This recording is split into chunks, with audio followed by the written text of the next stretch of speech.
Just yesterday, I met an older friend for coffee.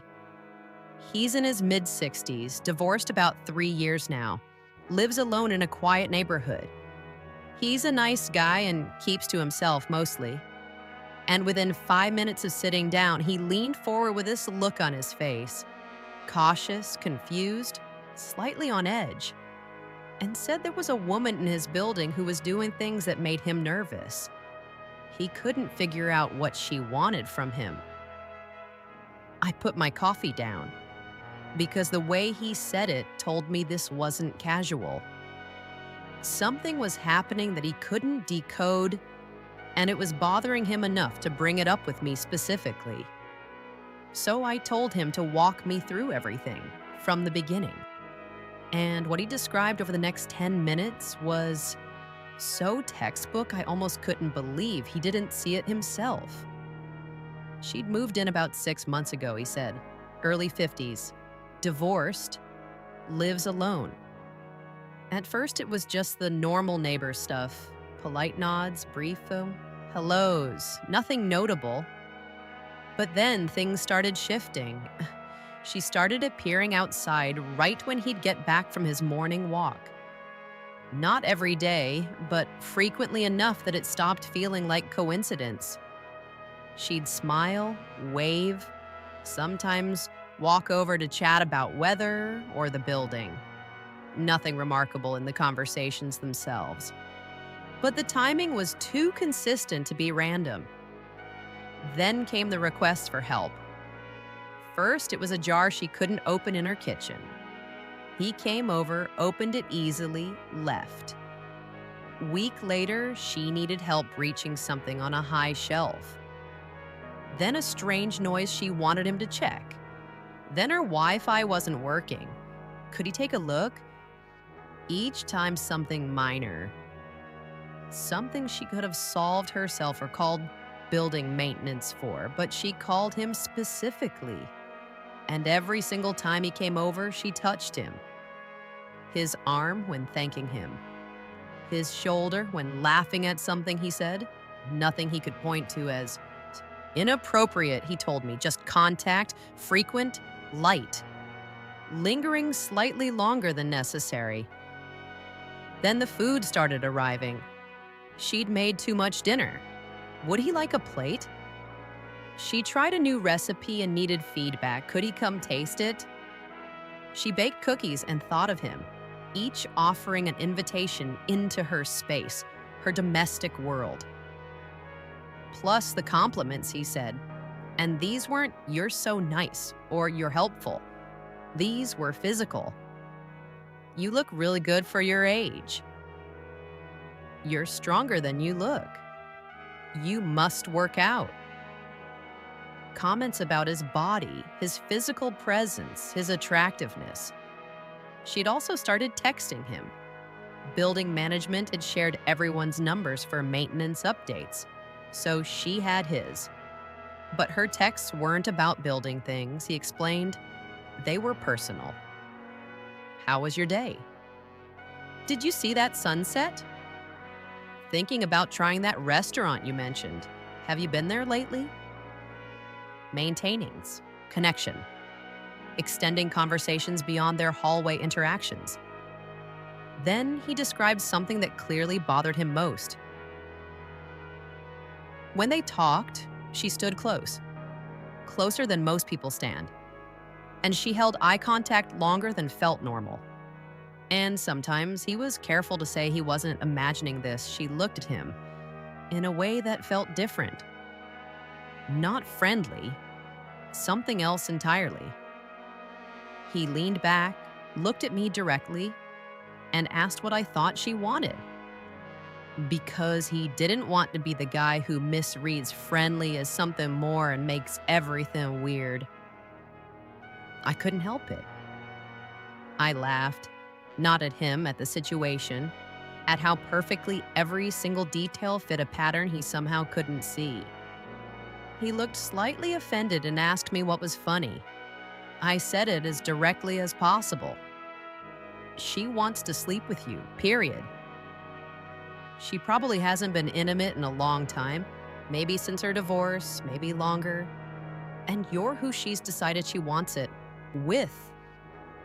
Every single thing you just described is how women signal sexual interest when we don't want to say it directly. The silence that followed was complete and stunned. So I started asking him questions because I needed to confirm what I already knew, and I needed him to hear himself give me the answers. When she mentions being alone or talks about her divorce, I asked, "Does she ever mention how long it's been?" He thought for a second, then said yes. She'd mentioned once that she hasn't really dated since her divorce and said something about how it's been too long since she felt close to anyone. When she touches you, I asked, does she pull away immediately or does her hand stay? He admitted it stays. For a second, maybe two.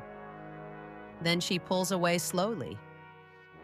When you're in her apartment helping with something, I continued, does she position herself close to you even when there's space? He paused, then said yes. Actually, yeah, he thought maybe her apartment was just small, but she was always right there, even when she didn't need to be. And when you see her interact with other people in the building, I asked, does she look at them the same way she looks at you? Long pause. Then no. With other people, she's polite but distant. With him, she's more engaged. Like he has her full attention in a way others don't. Every answer confirmed exactly what I suspected, and I could see him putting it together as we sat there. He looked almost panicked. So what do I do, he asked. She's attractive. She seems nice. But he didn't know if he was reading it right, and he didn't want to make a mistake. I told him I was going to explain exactly what was happening from a woman's perspective. Because these are things we do, sometimes consciously, sometimes unconsciously, when we're sexually interested in a man and we're trying to signal that without saying it directly. And most men miss every single sign. And if you're new here or have been around or have never joined the community, click the subscribe button right now and ring the notification bell. It's always fun here in the community and you'll learn a lot. So let me decode what she's doing, because once you understand these signs, you'll see them everywhere. First, the accidental proximity isn't accidental. Women who want you create situations where you're physically near each other. She knows your schedule, not because she's stalking you, but because she's paying attention in ways most people don't. And she positions herself to intersect with your routine because proximity creates opportunity. If she wanted to avoid you, she could, but she doesn't. So she manufactures closeness. Secondly, the touching is reconnaissance. Every time she touches your arm, your shoulder, your hand, she's testing two things. One, your comfort with her physical presence. Two, whether you reciprocate or pull away. If you don't pull away, that's data. It tells her she can escalate. And women escalate gradually, carefully, watching your reaction at every stage. That touch that lingers 2 seconds instead of 1, that's deliberate. She's giving you time to respond. Then about the domestic offerings, they are positioning. When a woman brings you food, helps you, takes care of small things in your life, she's testing whether you accept her in a nurturing role. It's not just neighborly, it's creating obligation and connection simultaneously. And it's domestic intimacy. She's showing you what it would feel like to have her in your life regularly, taking care of you, being present in ways that matter. And for the physical compliments, they are not casual observations. When she comments on your strength, your appearance, how good you look, she's not being polite. She's signaling what she's noticing about your body, what she's attracted to. You're stronger than you look? isn't a generic compliment. It's a, I've thought about your body enough to form an opinion about it. That's sexual attention, not friendly attention. Then the vulnerability she reveals, mentioning loneliness, how long it's been, missing certain aspects of partnership, that's not her asking for emotional support. That's her creating an opening for physical comfort. She's telling you there's a need. She's giving you information about her situation so you understand the context. It's been too long is code. And the code is, I'm ready. And about the extended conversation where she turns a 30-second interaction into a 10-minute one, that's time investment. And time investment equals interest. She's not keeping you there because she's bored. She's keeping you there because being near you is the point. The content of the conversation almost doesn't matter. The proximity matters. And the texts, the calls, the reaching out more than necessary. She's maintaining connection. Even when you're not physically present, she's staying on your mind, making sure you're thinking about her, creating continuity between the moments you see each other in person. Now, here's what you need to understand. Every single one of these behaviors can be explained away individually as just being friendly. That's intentional, because women who are signaling sexual interest but don't want to risk direct rejection build plausible deniability into every move. If you don't respond, she can pretend she was just being nice. But when you see all of them together in pattern, consistently over time, that's not friendship. That's pursuit. But before you do anything, you need to reconfirm, because getting this wrong has real consequences. Reputation, comfort in your own building, potential legal problems if she decides you misread her and feels violated. So you don't just act on assumption, you test. Here's how you reconfirm. Without crossing a line you can't walk back from. If you're interested, reciprocate slightly, return the light touch.